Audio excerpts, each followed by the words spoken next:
الحمد لله وكفى وسلام على عباد الله الذين اصطفى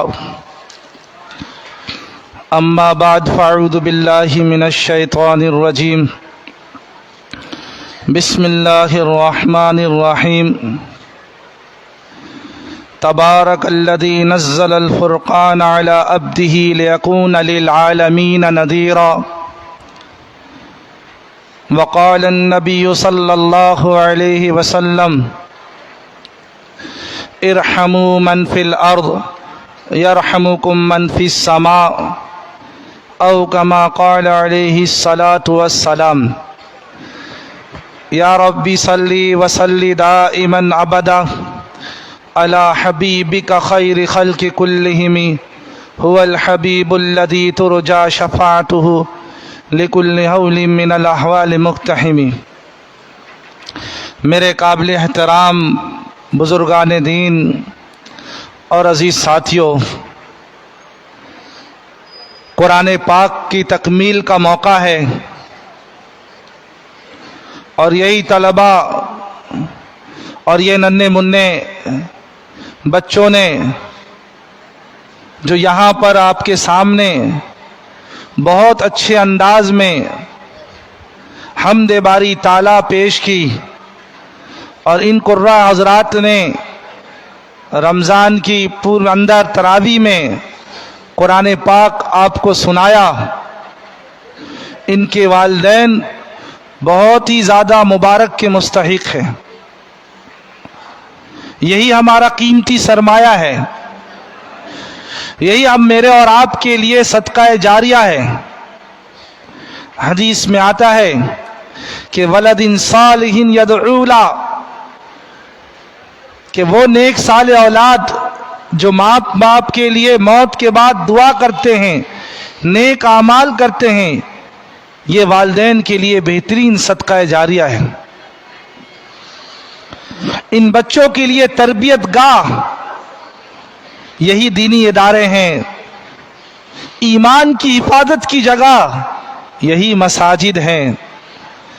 مساجد کے اندر ایمان کی حفاظت ہوتی ہے، مدارس کے اندر بچوں کو دینی تعلیم دی جاتی ہے، بچے دیندار بنتے ہیں، نیک صالح متقی پرہیزگار بنتے ہیں، اور یہی بچے میرے اور آپ کے لیے صدقہ جاریہ بنتے ہیں۔ جب اس مسجد کی بنیاد رکھی گئی 2018 کے اندر باقاعدہ مسجد کو افتتاح کیا گیا، 17 میں سوچا گیا کوئی ایسی مسجد ہونی چاہیے جہاں پر خالصتاً صرف نماز کے لیے خالص نہ ہو، بلکہ وہ چاروں اعمال جسے اعمال نبوت کہتے ہیں، دعوت، تعلیم و تعلم، ذکر، عبادت اور خدمت، یہ چاروں فدائیں ہوں، اور بچوں کی دینی تربیت ہو، بچے دیندار بن کے نکلیں۔ اور اس سے پہلے سن 2013 مجھے وہ رات یاد ہے کہ 29 مارچ 2013 اسی نیچے طیبہ مسجد کے قریب ایک گھر میں ہمارے چند ساتھی بیٹھے کہ کوئی ادارہ بنانا چاہیے جہاں پر بچوں کو دینی تعلیم دی جائے، بچوں کو دین کی محنت کے لیے تیار کیا جائے۔ تو طے ہوا اس کا نام کیا رکھیں، تو سب نے مل کر یہ نام سوچا کہ ہمارے حضرت مولانا شمس الرحمن عباسی مدد اللہ علی کے نام پر ہی اس ادارے کی بنیاد رکھی جائے، اور حضرت کے نام کی بنیاد پر شمس العلوم نام سوچا گیا، اور 1 اپریل 2013 میں ہمارے بھائی انجم صاحب رحمہ اللہ اس کی قبر کو نور سے بھرے، میرے ساتھ کھڑے ہوئے، انہوں نے اپنا گھر دیا، 16 بچے میرے ساتھ جمع ہوئے قریب کے، اور اللہ کا نام لے کر شروع کیا، اور جو ہمارے ساتھی اس وقت موجود ہیں یہ میرے ساتھ کھڑے ہو گئے. اور 2013 اور یہ 23 1 اپریل اور اسی اپریل کے مہینے میں اس ادارے کو 10 سال پورے ہو گئے. یہ پورے 10 سال کی محنت کا نتیجہ ہے یہ گلشن. 10 سال مسلسل محنت، قربانی، حالات جمے رہے، بڑے حالات آئے اس پہ. اس کے بعد سوچا گیا ان طلبہ کے لیے کسی مسجد کی بنیاد بھی رکھی جائے. پھر 2017 میں سوچا گیا، 18 میں سارے قانونی تقاضے پورے کیے جو ایک حکومت کی طرف سے ہوتے ہیں. اس کے بعد پھر 2018 میں اس مسجد کی بنیاد رکھی گئی. تقریباً 5 سال ہونے کو ہے، اور اس میں الحمدللہ اللہ کا احسان ہے، اہل محلہ، علاقے کے معززین، علماء، طلباء، عام اور خاص سب ساتھ کھڑے ہوئے. جب پہلی تراویح ہوئی اس مسجد کے اندر تو پیچھے 2 صفیں تھی، اور رمضان کے مہینے میں ہی تراویح کے بعد توڑ پھوڑ کا کام ہوتا تھا. یہ سارے اہل محلہ میرے ساتھ ہیں، اس وقت موجود ہیں، اور قربانی کے ساتھ مسجد کے پڑوسی، آس پاس کے لوگ بڑی قربانی دی، روزے کی حالت میں کام کرتے رہے. ایسی مسجد جس میں لوگوں کو ہر طرف کی سہولت، ہر اعتبار سے سہولت دی جائے، اور ایسی مسجد جہاں پر کوئی لسانیت کی بات نہ ہو، کوئی قومیت کی بات نہ ہو، کوئی رنگ نسل کی بات نہ ہو، اور کوئی فرقہ واریت نہ ہو، کوئی مسلک کی بات نہ ہو، کسی پر کیچڑ نہ اچھلا جائے، بلکہ مثبت انداز میں کام ہو. پہلی امت کا شرادہ بکھر چکا ہے، امت کو جوڑنے کے لیے یہاں پر فکر کیے گئے.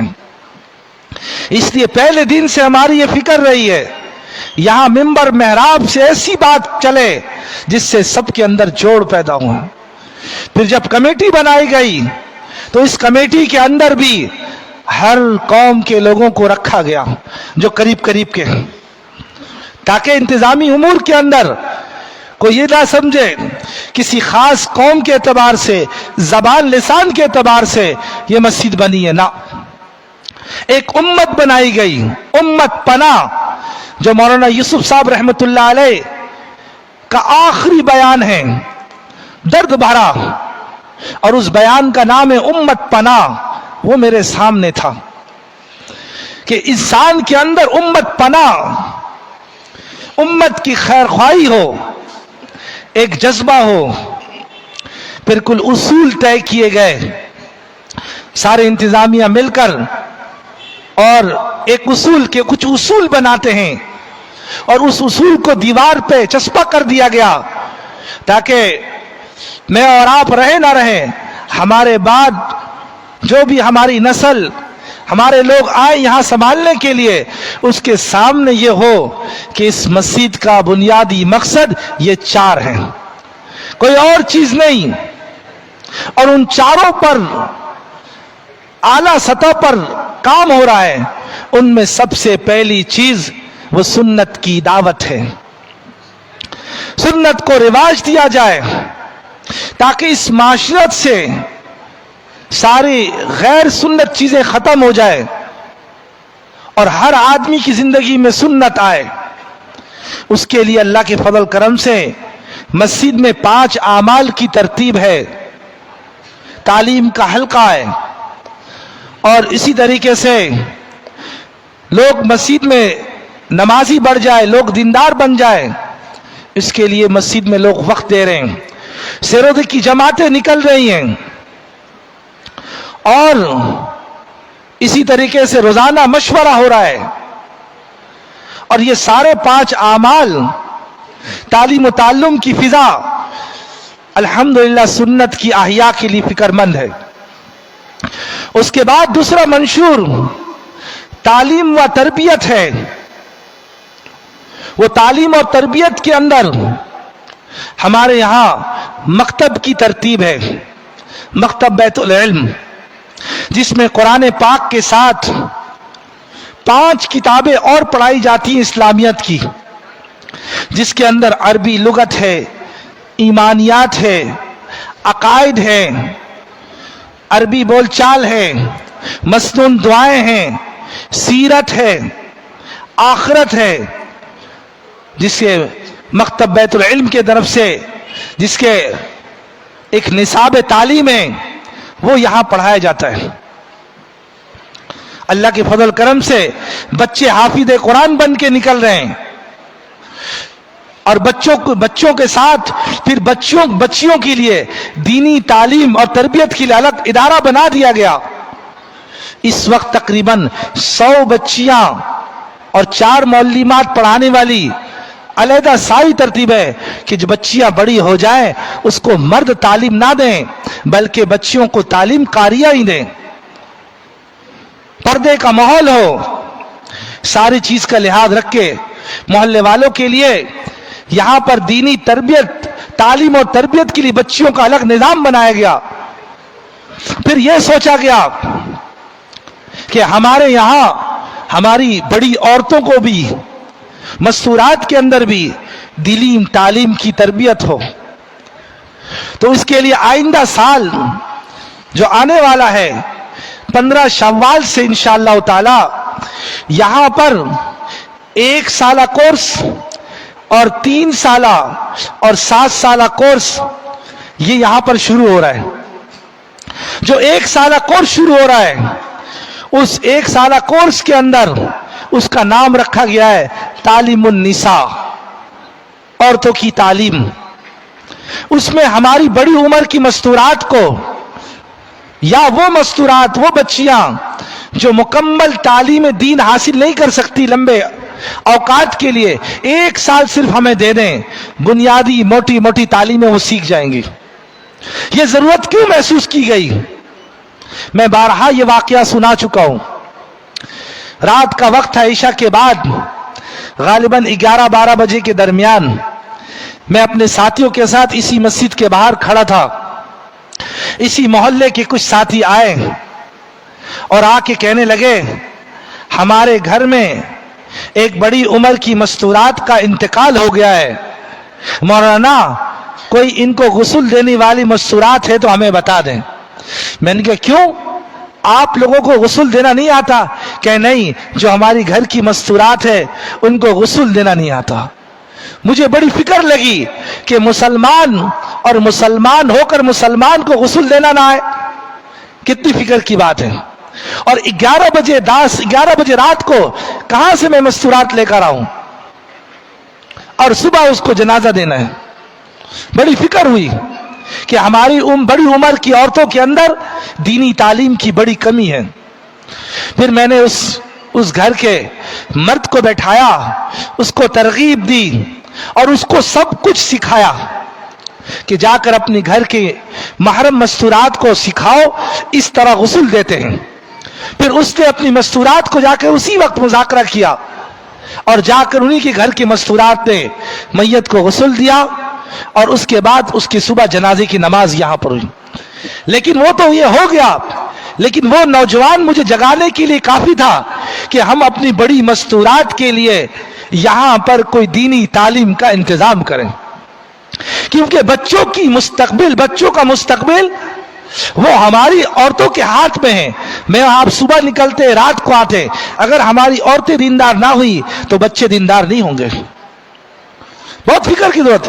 پھر ایک علماء کرام کے مشورے سے ایک نصاب مقرر کیا گیا جس میں عربی بول چال، عربی گرامر اور قرآن پاک کی وہ بڑی بڑی مخصوص صورتیں جس میں ہمارے اسلامی معاشرہ یا مستورات کے عورتوں کے مخصوص مسائل، شوہروں کے حقوق، بچوں کی دینی تعلیم، اس طرح کے احکامات ہیں، ان صورتوں کو مختص کر کے ایک نصاب بنایا گیا تاکہ 1 سال ہماری وہ مستورات۔ پھر ایسا وقت رکھا گیا کہ جس وقت میں ہماری مستورات اپنے بچوں کو اسکول بھیج کر اپنے شوہروں کو ناشتہ دے کر آ سکتی ہیں. صبح 9 بجے کا وقت رکھا گیا کہ 9 سے لے کر 12:15 بجے تک 6 پیریڈ ہوں گے. اس میں ہم اپنے گھر کے مستورات کو، اپنی گھر کی عورتوں کو اس میں ہم بھیج کر اور داخلہ کروا کر، داخلہ شروع ہو چکا ہے اور داخلے آنے شروع ہو گئے، اور عید کے فوراً بعد یہ داخلے چلتے رہیں گے، اور 15 شوال کے بعد باقاعدہ پڑھائی شروع ہو جائے گی باقاعدہ اس مدرسے کے اندر. تو کیا خیال ہے، آپ میں سے کون کون انشاءاللہ نیت کرتا ہے ہم اپنی گھر کی مستورات کو یہاں بھیجیں گے؟ انشاءاللہ سب بھیجیں گے نا انشاءاللہ، تاکہ ہماری مستورات میں دینی تعلیم آئے، یہ دین کی تعلیم سیکھیں، ہمارے گھروں میں حیا آئے، بچے دیندار بنیں اور ہمارے بچوں کا مستقبل بنے. تو یہ دینی تعلیم اور تربیت. اس کے بعد 1 سال کی نصاب کے بعد اگر ہماری مستورات یہ چاہتی ہے کہ ہم شارٹ علماء کورس پڑھ لیں، مختصر عالمہ کورس پڑھ کر، تو اس کے لیے مزید 2 سالہ کورس ہم نے رکھا ہے جس کا نام رکھا ہے دراست دینیہ کورس. وفاق کے تحت ان کا امتحان ہوگا. اور اگر بچیاں چاہتی ہیں نا 1 سالہ کورس پڑھنے کے بعد ہماری بچیاں مکمل عالمہ بنے، بخاری مسلم بھی پڑھے، تو اس کو مزید 6 سال پڑھنا پڑے گا. یہ ترتیب بنائی ہے. لیکن پہلا سال 1 سالہ کورس وہ سب کے لیے لازم ہے. ہم ان کو داخلہ کروائیں، داخلہ فارم لے جائیں، اپنے بچیوں کو دیندار بنائیں، ان کو عالمہ بنائے، حافظہ بنائے، قاریہ بنائے، تاکہ ہماری آنے والی نسل وہ محفوظ ہو جائے. اس کے بعد بچوں کے لیے بھی یہاں سوچا گیا، آہستہ آہستہ یہاں پورے نصاب، تربیتی نصاب یہاں پڑھایا جاتا ہے بچوں کو. اس کے بعد جو تیسرا منشور ہے ہمارا وہ ذکر عبادت. یقین جانیں جو اخلاص پیدا ہوتا ہے وہ ہمارے بڑوں کی صحبت میں بیٹھنے سے ہوتا ہے. اللہ اللہ کی ضربیں لگانے سے دل صاف ہوتا ہے، دل کی گندگی دور ہوتی ہے، دل آئینے کی طرح صاف ہو جاتا ہے، شیشے کی طرح. اس کے لیے باقاعدہ خانقاہی نظام ہے، وہ ہمارے یہاں بنیادی مقصود. اور اتوار کے دن ظہر کے بعد پورا ذکر کا ایک حلقہ ہوتا ہے، اور اس کی برکت سے کئی نوجوانوں کی زندگیاں بدل رہی ہیں، توبہ تائب ہوئے، زندگیاں بدلی، والدین کے حقوق سامنے آئے. اور وہاں پر پورا ایک خانقاہی نظام ہے. اور اسی ترتیب، اسی خانقاہی نظام کی ایک ترتیب یہ اعتکاف کی ترتیب ہے. اور یہ میری اپنی سیکھا ہے کہ جب کوئی کام خیر کرنے جائے تو پھر کانوں کو بند کرنا پڑتا ہے. آپ صحیح کریں پھر بھی لوگ نہیں چھوڑتے، آپ غلط کریں پھر بھی لوگ نہیں چھوڑیں گے، لوگ کسی حال میں نہیں چھوڑتے. بارہا میں یہ سنا چکا ہوں آپ لوگوں کو، اگر آپ کسی کو دیندار بنائیں گے، مولوی بنائیں گے، عالم بنائیں گے، تو آ کر محلے والے، علاقے والے، رشتہ دار کہیں گے کہ آپ کا بیٹا کیا کر رہا ہے؟ تو فوراً وہ کہیں گے بیٹا عالم بن رہا ہے. تو اس کے جواب میں وہ فوراً کہیں گے اچھا اگر مولوی بن گیا تو کہاں سے کھائے گا؟ پہلا اعتراض یہ ہوتا ہے. اور جب وہ عالم بن جاتا ہے، قاری بن جاتا ہے، اور اس کے سامنے کھانا رکھا جائے اور وہ کھاتا ہے، تو ایک دوسرے کو کون مار، دیکھو مولوی صاحب کتنا کھا رہے ہیں. تو پہلے تو آپ کہتے تھے کھائے گا کہاں سے، اب اللہ کھلا رہا ہے تو لوگ کسی حال میں آپ کو نہیں چھوڑیں گے. لہذا لوگوں کی باتوں پہ نہ آئے، ہم اپنا کام کرتے چلے جائیں. تو یہ اعتکاف، یہ تربیتی اعتکاف ہے. روزانہ رات کو تربیتی اصلاحی بیان ہے. اور ہم نے اپنے حضرت، اللہ ہماری حضرت کی زندگی میں برکت عطا فرمائے، حضرت مولانا شمس الرحمان عباسی مدد اللہ علی اس وقت علیل ہیں. حضرت کا پورا فیض ان کی دعاؤں کا ثمرہ ہے یہ کہ اللہ پاک نے آج اس گلشن کو آباد کیا ہے. بارہا حضرت دعا کرتے ہیں، حضرت کے قدم پڑے، تعمیرات میں سب سے پہلے حضرت نے ہاتھ لگایا، پھر حضرت کے بڑے خلیفہ حضرت ہمایوں حنیف صاحب، ان کی پوری توجہ ہے، دعائیں، ہمیشہ حوصلہ دیتے ہیں کہ بیٹا فکر کی بات نہیں، کام کریں.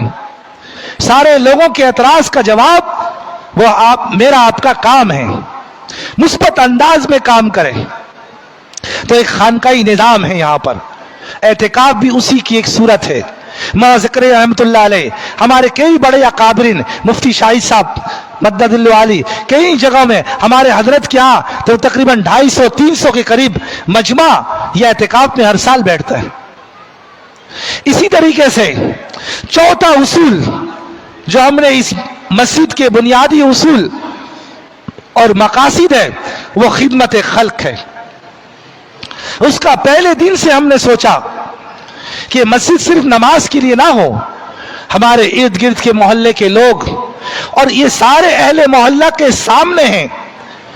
انسانیت کی خدمت پہ اللہ کیا دیتا ہے؟ کسی مسلمان کو مسکرا کے دیکھنا. حدیث میں آتا ہے کل معرفت صدقہ، کسی مسلمان کو کوئی مسلمان مسکرا کے دیکھتا ہے، بات کرتا ہے، جس نے مسکرا کے دیکھا یا مسکرا کے اس سے بات کی، اللہ پاک اس کے اعمال میں صدقے کا ثواب لکھ دیتے ہیں.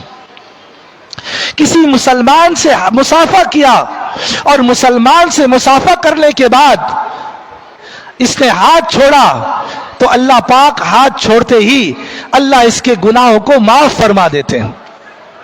کوئی مسلمان بیمار ہو گیا، اس کی عیادت کے لیے مسلمان بیمار کی عیادت کے لیے اس کے قدم چلیں، صبح اگر گئے تو شام تک 70,000 فرشتے اس جانے والے کی مغفرت کی دعا کرتے ہیں.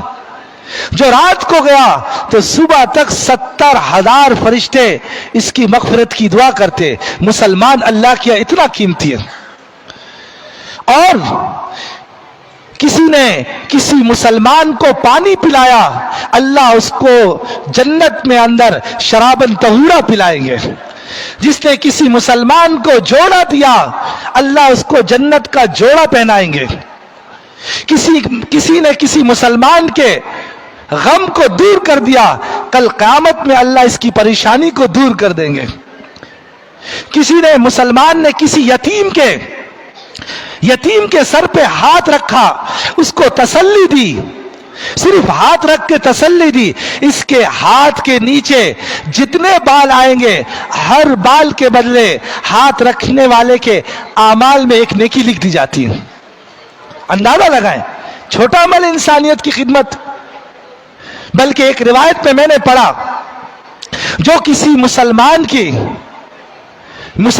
کے کام کے لیے چلت پھرت کرتا ہے، مسلمان کے شرعی حاجت کے لیے بھاگ دوڑ کرتا ہے کہ میرے مسلمان کی یہ ضرورت پوری ہو جائے، فرمایا حدیث میں آتا ہے اللہ پاک اس چلت پھرت بھاگ دوڑ کرنے والے کے لیے 10 سال نفلی اعتکاف کا ثواب لکھ دیتے ہیں.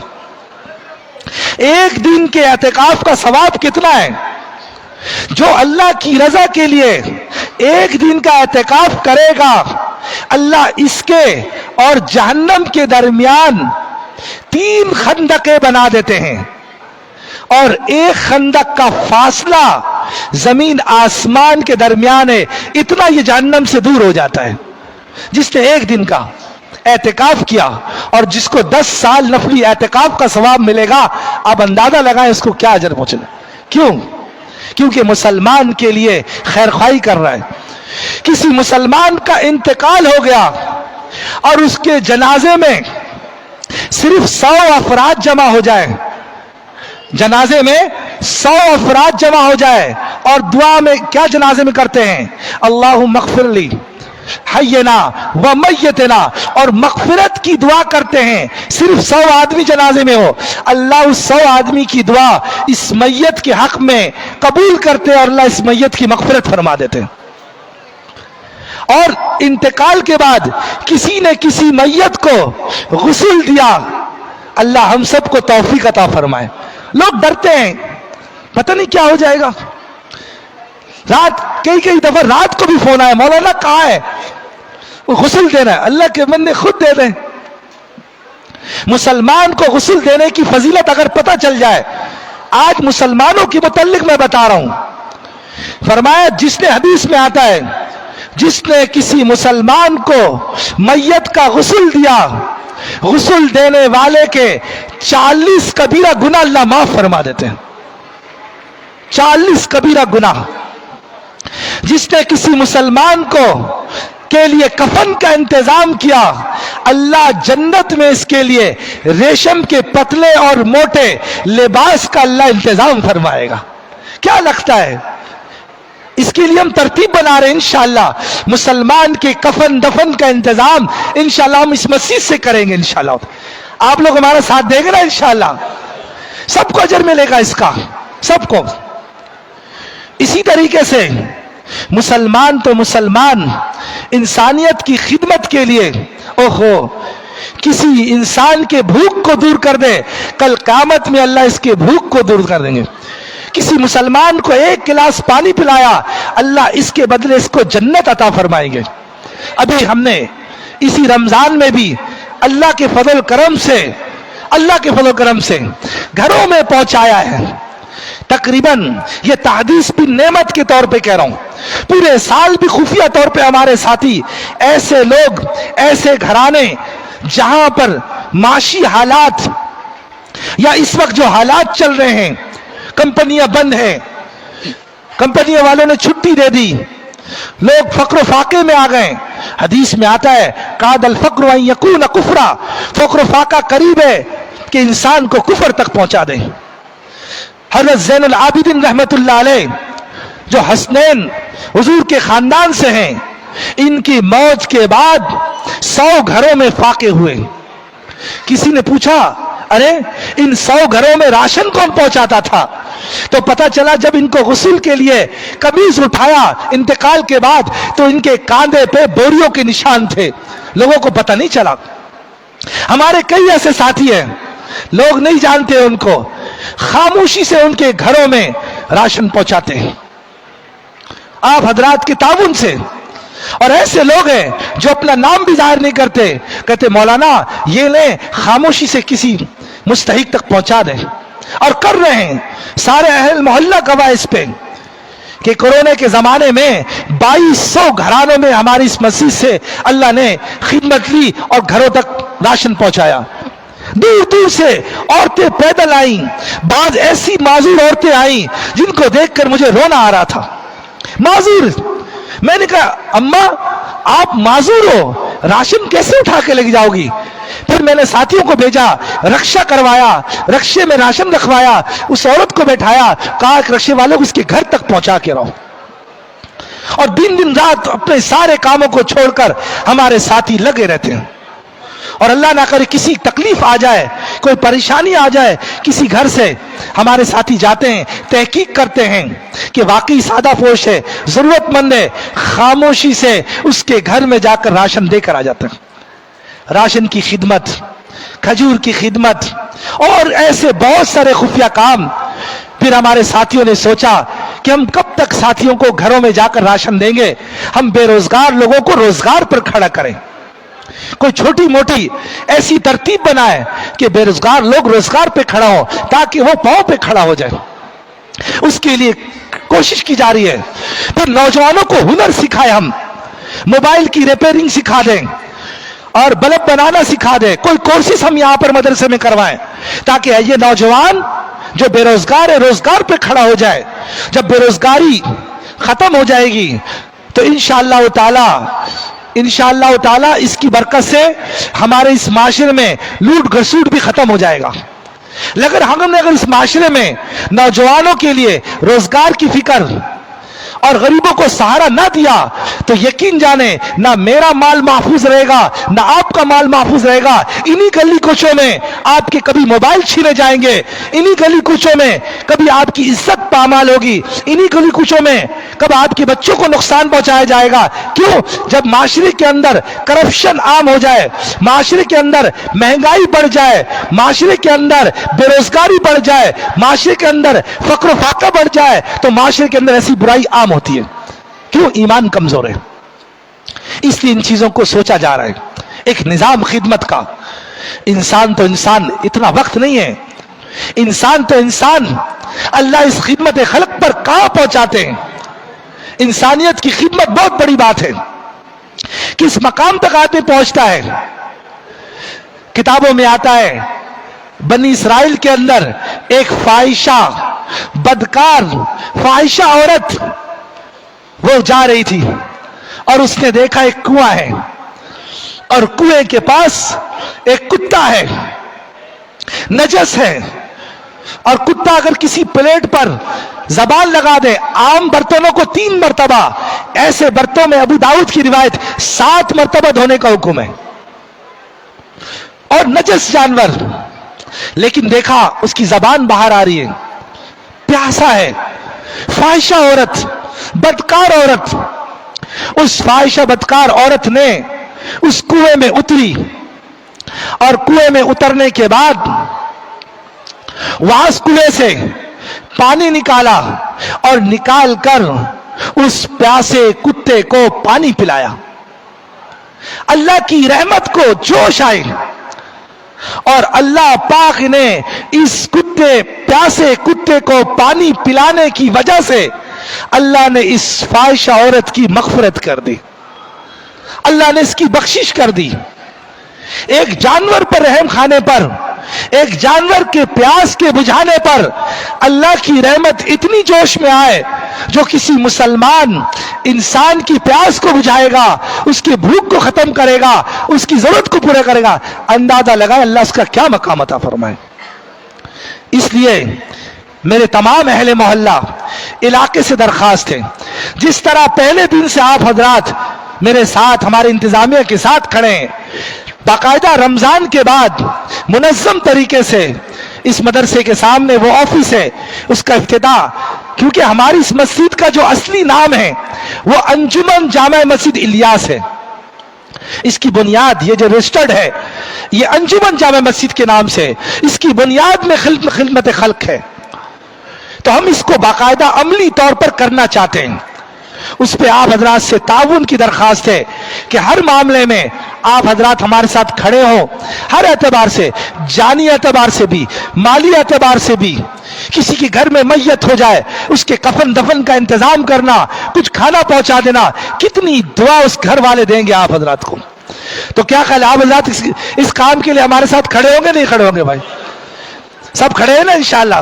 دیکھیں اکیلے ہمارے ساتھی کچھ نہیں کر سکتے، تو اس کے لیے جو مالی تعاون کی ضرورت ہو آپ کھڑے ہوں، جانی تعاون کی ضرورت ہو آپ کھڑے ہوں، کہیں بھاگ دوڑ کرنی ہو آپ کھڑے ہوں، تو انشاءاللہ تعالی اس کی برکت سے اللہ انسانیت کو ہدایت دے گا، آپ کی بھی اللہ زندگی بنائے گا، اللہ میری اور آپ کی بھی بنائے گا۔ پہلے دن سے جو خدمت کی ترتیب چل رہی ہے، اور رمضانوں کے اندر ساری یہ ترتیب، پھر بقرعید میں ہمارے ساتھی گوشت جمع کرتے ہیں۔ کیسے؟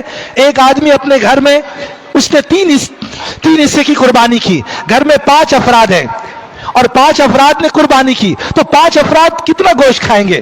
ایک ہے ہم اپنے ڈیپ فریزر کو بھر دیں، یا قربانی کی دنوں میں ہم اپنے باقاعدہ نیا ڈیپ فریزر خرید لیں کہ پورے گائے کو کاٹ کے اس کے اندر ڈال دیا جائے اور پورے سال کھاتے رہے۔ ایک ہی مسلمان کے لیے جو ضرورت ہے وہ رکھ لیا، باقی ہمارے ساتھی یہاں جمع کر کے اس کے پیکٹ بناتے ہیں اور اس کو اکٹھے کرتے ہیں، اور ایسے گھروں کو تلاش کر کر کے، یا مضافات میں جو بستیاں ہیں ایسے گھر تلاش کر کر کے جو قربانی کے دنوں میں ان کے بچے کے گوشت کھانے کے لیے ماں سے اصرار کرتے ہیں کہ بابا قربانی کا دن ہے، ہمارے گھر میں بھی گوشت پکنا چاہیے۔ والدین کہتے بیٹا میرے اندر طاقت نہیں، کسی نے دیا نہیں، میں نے مانگا نہیں، لہذا بیٹا دال سبزی سے گزارا کرو۔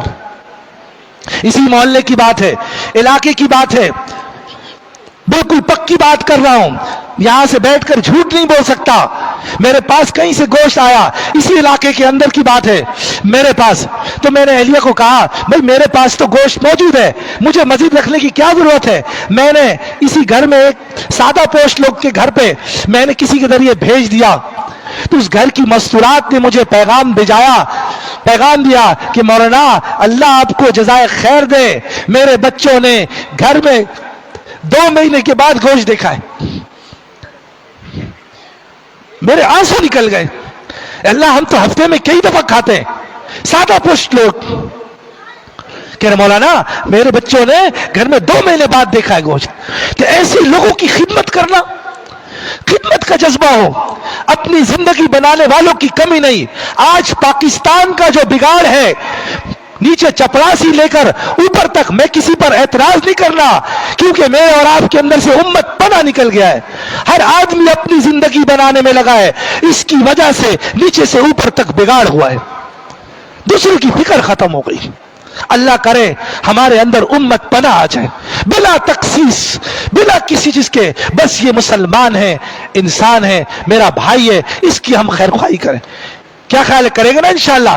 تو باقاعدہ رمضان کے بعد بھرپور طریقے سے بہت سارے عزم ارادے کیے ہم نے انشاءاللہ، اور کر رہے ہیں، اور سارے محلے والا، علاقے والوں کے سامنے ہمارا کام موجود ہے. اللہ ہمارے ساتھی کو جزائے خیر دے، وہ کر رہے ہیں، میرے ساتھ کھڑے ہر وقت میں، ہر حال میں، اور کام کر رہے ہیں. اللہ ان کو جزائے خیر دے اپنی سارے کاموں کو. اور امید ہے لیکن انشاءاللہ سب مل کے کریں گے تو انشاءاللہ بڑے پیمانے پر. پھر سیلاب کے زمانے میں گواہ ہے ہمارے ساتھی، اور میں خود بنفس نفیس سندھ کے دیہاتوں تک، ایسے علاقوں میں گیا، جھگیوں تک پہنچا، اور ایسی جگہوں میں گیا جہاں پر عام طور پہ لوگ نہیں پہنچ سکے، گئے وہاں پر. اور ہماری مسجد کی مصلی نمازی میرے ساتھ رات بھر یہاں کام کرتے رہے، یہ سارے کے سارے لوگ میرے ساتھ، محلے والے کھڑے ہیں، جب بھی آواز دیا سب نے لبیک کہا. پھر اسی طریقے سے ہم نے نیت کی جہاں تک جا سکتے جائیں گے انشاءاللہ تعالی، چاہے پاکستان کے کسی بھی حصے میں، اللہ کرے ہماری سوچ یہ، بلکہ دنیا کے کسی حصے میں کسی مسلمان کو تکلیف ہوگی، ہمارے دل سے آہ نکلے گی، ہم اس کے لیے دعا کریں گے. فلسطین میں حالات آئے، روزانہ دعا ہو رہی ہے، اے اللہ کم از کم اپنے بھائیوں کے لیے ہم دعا تو کر سکتے ہیں. ہمارے کشمیر کے مسلمان پوری دنیا میں، کیوں؟ میں اور آپ پورے جسم کی طرح ہیں، پورے جسم. جب ترکی میں زلزلہ آیا، میرا ایک دوست ہے ڈینس، جہاں میں نے وقت لگایا، باقاعدہ میں نے کہا کچھ نہیں کر سکتا ہوں، کم از کم فون کر کے اس کو تسلی تو دے سکتا ہوں. اس کو فون کر کے تسلی دی ہے کہ میں تمہیں پاکستان سے، میں تمہارے لیے دعا کر رہا ہوں. ہمارے بھائی ہیں، کہیں پر بھی ہے، تو ہم مل جل کے کریں گے انشاءاللہ. ایک وقت آئے گا یہ الیاس مسجد، جس طرح مولانا الیاس صاحب رحمۃ اللہ علیہ ہندوستان میں نظام الدین سے تھے، اور ساری دنیا کے اندر الحمدللہ امت کے اندر نا امیدی کو ختم کیا، امید کی کرن پیدا کیے. ایک وقت آئے گا یہی الیاس مسجد اسم با مسمہ بنتے ہوئے ساری دنیا میں اس کا فیض جائے گا. کیا خیال ہے؟ سب ساتھ دے گا نا انشاءاللہ؟ اللہ سب کو جزائے خیر دے. اس لیے اپنا بننا بھی ضروری ہے اور اوروں کا بننا بھی ضروری ہے. ہم خدمت میں بھی آگے ہوں، دعوت میں بھی آگے ہوں. اللہ نے میرے اور آپ کی ذمہ ایک کام لگایا ہے، خود دین پہ چلتے ہوئے ساری انسانیت کو دین پہ لگانا، خود بھی بننا، اوروں کی بنانا. اس کے لیے درخواست ہے. الحمدللہ ہمارے قرآن کی تکمیل کا معاملہ ہو گیا، اور رمضان میں 1 نیکی 70 نیکی کے برابر ہے. تبلیغ کا کام، دعوت کا کام، یہ ہر مسلمان کے ذمہ ہے. اللہ نے اس امت میں ہونے کے ذمہ، اس کی وجہ سے امت کے اندر غم اور فکر، یہ جو سارا مجمع ہے، یہ اسی محنت کا نتیجہ ہے، اسی تبلیغ کی محنت کا نتیجہ. کسی نے مجھ پر محنت کی، میں لگا، اللہ پاک نے ہمارے ساتھیوں کو لگایا، آج سارا یہ فیض نظر آ رہا ہے. بڑی تبدیلی ہے الحمدللہ.